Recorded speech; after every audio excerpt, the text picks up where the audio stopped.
My name is Jessica Madden, and I am a workforce specialist and business representative for the Department of Workforce Services. I appreciate the fact that you took some time out of your schedule to look at some of the challenges as well as potential solutions for the current employment atmosphere. The statistics presented in this recording are data-driven and show national employment trends that may or may not be applicable to your current circumstances.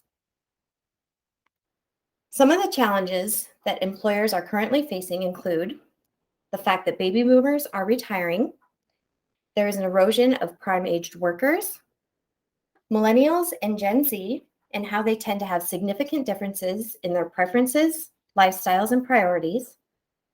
Is there a decreasing population? And the unemployment and stimulus packages. Baby boomers.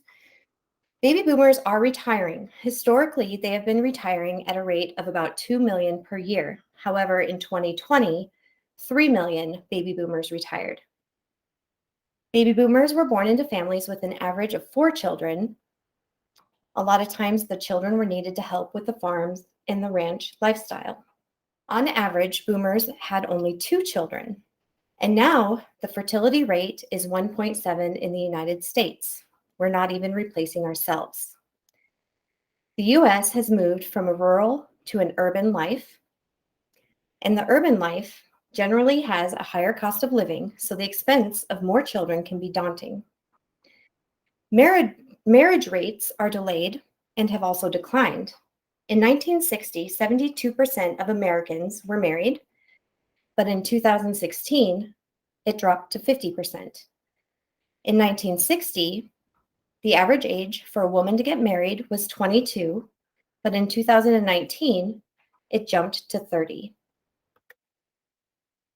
Boomers generated incredible amounts of wealth.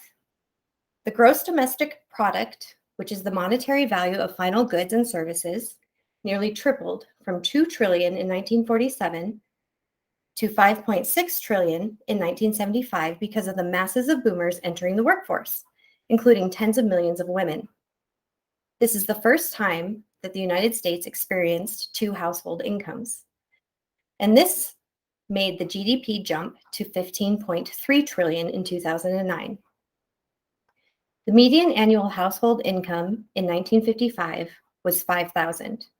Jump ahead 20 years, in 1975, it was $14,000, which is a $9,000 jump. Jump ahead another 20 years, in 1995, the median annual household income was $56,000, which is a $42,000 jump. Is the prime-age labor force decreasing? And what part does addiction play in all of this? Prime-aged males, which are ages 25 to 54 in the labor force, plummeted from 94% in 1980 to 89% in 2019, which comes out to about 2.6 million men. 2.4 million women left the workforce from February of 2020 to February of 2021, mainly because of layoffs, childcare closures, and school closures. Millennials are expected to inherit $68 trillion, which will make them the wealthiest generation in history, and as a result, they are less interested in finding a career of their own. The average net worth of a boomer is $1.2 million, and that with low birth rates means that some individuals are inheriting large sums of money. Opioids. From 1999 to 2010, prescriptions quadrupled. In 2019, 9.7 million people ages 12 and up were misusing painkillers. In 2015 alone, 860,000 people were out of the workforce due to opioids. In 2020, 93,000 drug overdose deaths were recorded, and that is the highest number ever recorded. Millennials in the workforce. These are individuals born between 1981 and 1996, and millennials make up 35% of the workforce, which is the majority. Generation X makes up 33%, and boomers make up 25% of the workforce. The remaining 7% are our very young workers and our very seasoned workers. Data shows a delay in entering the workforce. 13% of millennials did not get a first job of any kind until age 20 or after. In 2014, more millennials were living with parents than with a spouse. In fact, of the 25 to 29-year-olds living with parents, 25% of them were living with their parents. There are delays in childbirth and the number of children, as well as delays in home ownership. Gen Z and Millennials. A lot of times they get a bad rap, but they have a lot of wonderful attributes. They have adapted to a work to live rather than a live to work mentality. We can see this when we think about our parents and our grandparents and how it seemed that they had endless work hours. And of course, there was no play or leisure time until the work was completed. But these individuals have a strong work ethic, a solid desire for a work-life balance, clear career paths. They're independent and they welcome flexible schedules. Due to wealth, they often work part-time only. In 2007, 6 million worked part-time, and in 2019, 8 million worked part-time only. There was a 12% decrease in working hours from 2000 to 2015 and a mirrored increase in leisure time. As we can see, this is a culture shift. It is not going to go back to the way it was. Is our population decreasing? The US population is projected to decrease by the year 2062. Life expectancy is increasing while the workforce is decreasing. The population growth rate from 2019 to 2020 was 0.35, which is the lowest since 1900. And there are only 2 states with a total fertility rate that are above replacement, Utah and South Dakota. And as a side note, the cost of raising a child is on average $234,000 in the United States from birth to 18. Talent shortage. Post-secondary enrollment fell from 18.2 million to 17.8 million students in 2020, which is approximately 460,000 students.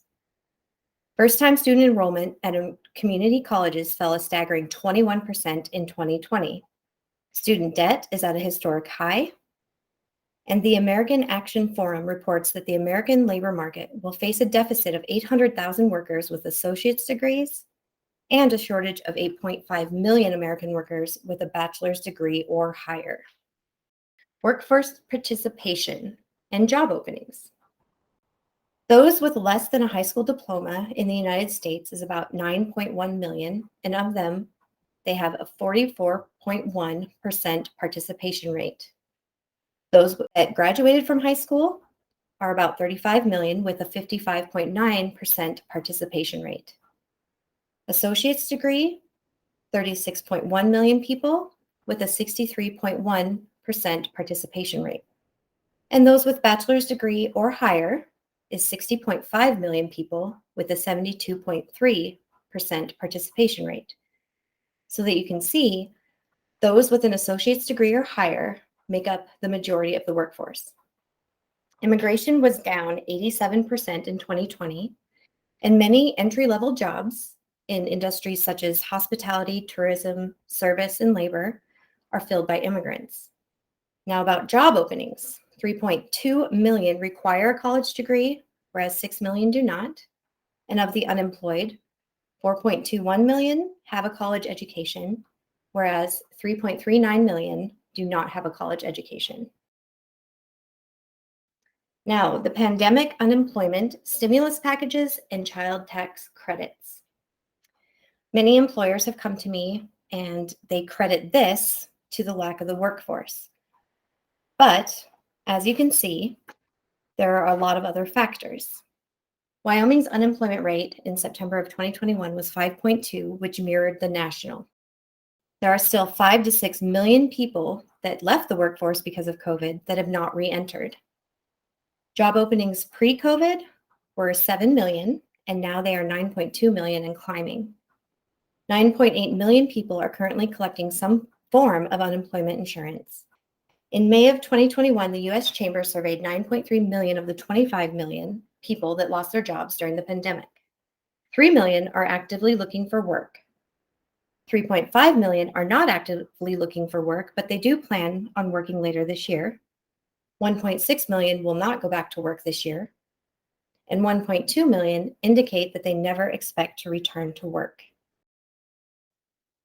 Potential solutions. Many businesses have looked at ways that they can capitalize on artificial intelligence and technology. But we will always need humans for leadership, problem solving, collaboration, creativity, and ingenuity skills. Hire more older adults. They bring experience, insight, they welcome flexible schedules, and they're dependable. To keep their aging economy from collapse, Japan has focused on retaining and retraining the older population in the workforce. In fact, 25% of their labor force is over 65 years of age. You can explore the Senior Community Service Employment Program. They actually will pay the workers in full that are 55 and over. Look at flexible hybrid work schedules, like allowing part-time, telework, remote options, 4 10-hour shifts. They are attractive to many, reduce absenteeism, they provide increased job satisfaction, and they lower the office overhead costs. 3 out of 10 people polled indicate that they only want to work from home from now on. They like the idea of normal commuting, a better family life balance, they're in the comfort of their home, and it offers more flexibility. Sweden and France have successfully raised birth rates by offering incentives such as extensive paid parental leave, childcare subsidies, reduced work hours, and tax breaks. Targeted skills training. First, identify the specific needs in your region. Look at job shadows, apprenticeships, and internships. There are many grants out there that will pay 50% of the wages for apprenticeships. I've included the information to contact the program lead at the Workforce Development Training Fund. Trade schools, colleges, trainings offered. Your local Wyoming Workforce Center have 2 different programs, the Workforce Innovation and Opportunities Act and the Department of Vocational Rehabilitation. They can offer abbreviated trainings, associate degrees, bachelor's degrees, help individuals purchase required tools or clothing, and etc. On-the-job training. Many skills and competencies can be taught. However, soft skills such as kindness, being personable, emotional intelligence, empathy, those cannot. Look at partnering with colleges, prisons, high schools, trade schools, alternative schools. Data shows that if you intercept young people early, they will join the workforce and stay in the workforce. Compensation. Like it or not, money equals good people. Be competitive. This is data from the living wage calculator specific to Wyoming. Row 1 is the living wage, row 2 is the poverty wage, and row 3 is the minimum wage. There are 3 categories: 1 adult working, 2 adults with 1 working, and 2 adults with both working. We learned earlier that the fertility rate is 1.7, so pay careful attention to the columns of 1 child and 2 children. Are you being competitive? Focus on retention. Hopefully that you can see that even if and when COVID is not a major world problem, there are just fewer people available to make up the workforce. Employees need to feel valued, worthy, seen, and appreciated. Offer upskilling or reskilling for your current employees and on-the-job training for your new employees. Button up your onboarding process. Sloppy new hire processes decrease confidence in your company. Having a thoughtful and organized onboarding process is critical, whether it comes to new hire paperwork, benefit paperwork, or a thorough new employee orientation and training regimen. This experience can determine the level of confidence with the organization. Look at ways to show recognition, facilitate collaboration and inclusion, motivate and empower your staff, devise and provide a career path for your high performers. There are people out there that are okay with clocking in, doing the bare minimum, and clocking out. But the vast majority of the workforce wants to succeed. They want to make a difference and they want to excel. Provide support and professional growth opportunities. If you aren't investing in your people, your company will not grow. People are not just an expense, but an asset that appreciates over time. Look at combining roles and eliminating wasteful steps. And very important, Cultivate a positive culture. A toxic culture or work environment is worse than being shorthanded, and toxic work environments are responsible for the deterioration of employee morale more than any other factor. Short-time compensation. Unemployment has recently released short-time compensation as a benefit for employers and employees alike. The goal is to minimize or eliminate the need for layoffs in nearly all types of businesses or industries. It allows you to keep trained employees and bring back furloughed employees when business conditions improve. For instance, if you need to reduce an employee's hours to 24 hours per week, unemployment may be able to supplement the other 16 hours for the employee. And I've included the information at the bottom of how to contact them. Some key contacts. So for apprenticeships and internships, call that number. For the Senior Community Service Employment Program, I've included 2 numbers. Counties listed below have a different phone number: unemployment fraud reporting and unemployment short-time compensation. Your Wyoming workforce centers are here to help. Many people come to us that are job seekers, but many people do not realize that we are here for the employers and businesses too. We provide labor market research, effective job posting, recruiting efforts, candidate searching and screening, retention strategies, Department of Labor posters, and rapid response services. And all of these are no cost to the business or the employer. Thank you for watching this presentation. We hope that you found this information useful, and we truly look forward to serving you at your local workforce center.